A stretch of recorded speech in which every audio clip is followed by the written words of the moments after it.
विनोद, हमने सारी सच्चाई पता कर ली है, लेकिन सच तुम्हारे मुंह से सुनना चाहते हैं। बोलो। हम तो सच ही बोल रहे हैं साहब। होटल का मालिक और उसका स्टाफ सब झूठ बोल रहा है। हम 9 तारीख को अपने वाइफ के साथ इस होटल में आए और इन लोगों ने हमें कमरा नंबर 322 दिया था रहने के लिए। दूसरे दिन सुबह हम सामान लाने बाहर गए। जब वापस लौटे तो इन लोगों ने हमें बाहर ही रोक लिया और कहने लगे कि यहाँ इस होटल में कमरा नंबर 322 नहीं है।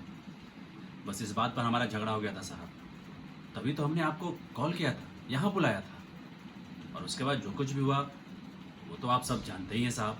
आप कहीं कहने पर इन लोगों ने हमें दूसरा कमरा दिया था रहने के लिए, नहीं तो ये लोग तो हमें इस होटल में रहने भी नहीं दे रहे थे। और साहब, हमारी ही वजह से इतना बड़ा ह्यूमन ट्रैफिकिंग का गैंग पकड़ा गया है और आप हम पे शक कर रहे हैं।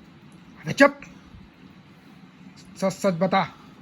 जब तुझे पता था कि यहाँ इतना बड़ा रैकेट चल रहा है तो तूने मुझे पहले क्यों नहीं बताया? चल बोल। सर लेकिन मैंने तो अबे हकला क्या रहा है? हमने तुम्हारी बीबी की लाश कुसुमी जंगल से बरामद कर ली है।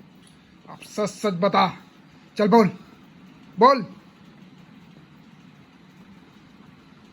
अबे बताता है यार। तो क्या करते साहब, जेल से छूटे तो सोचे कि परिवार के साथ एक नया जिंदगी की शुरुआत करेंगे। ये लड़ाई झगड़ा सब छोड़ देंगे। यही सपना लिए हम घर पहुंचे थे साहब। घर पहुंचते ही हमारा सपना सब चूर चूर हो गया साहब, चूर चूर हो गया। जिस औरत के साथ हम जिंदगी शुरू करना चाहते थे वही किसी और के साथ सो रही थी। मन तो किया कि साली को वहीं मार दे, हरामजादी को।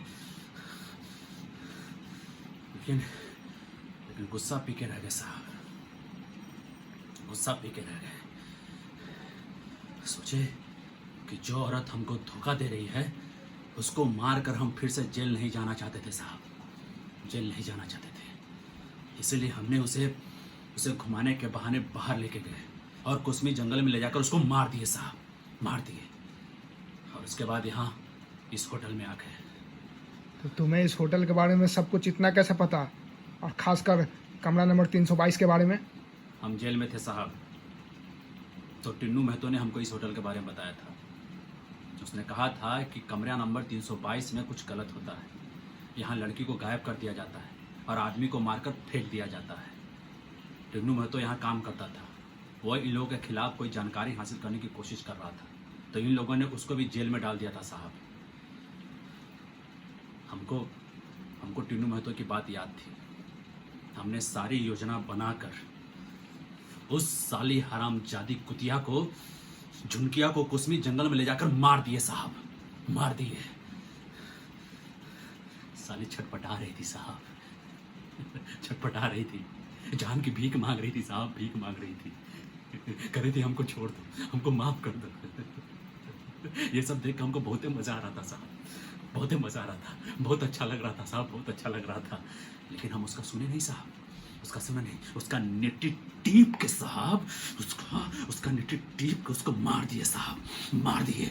वो चिल्लाती रही साहब, चीखती रही साहब, और हम उसका नेटी टीप कर उसको जान से मार दिए साहब, मार दिए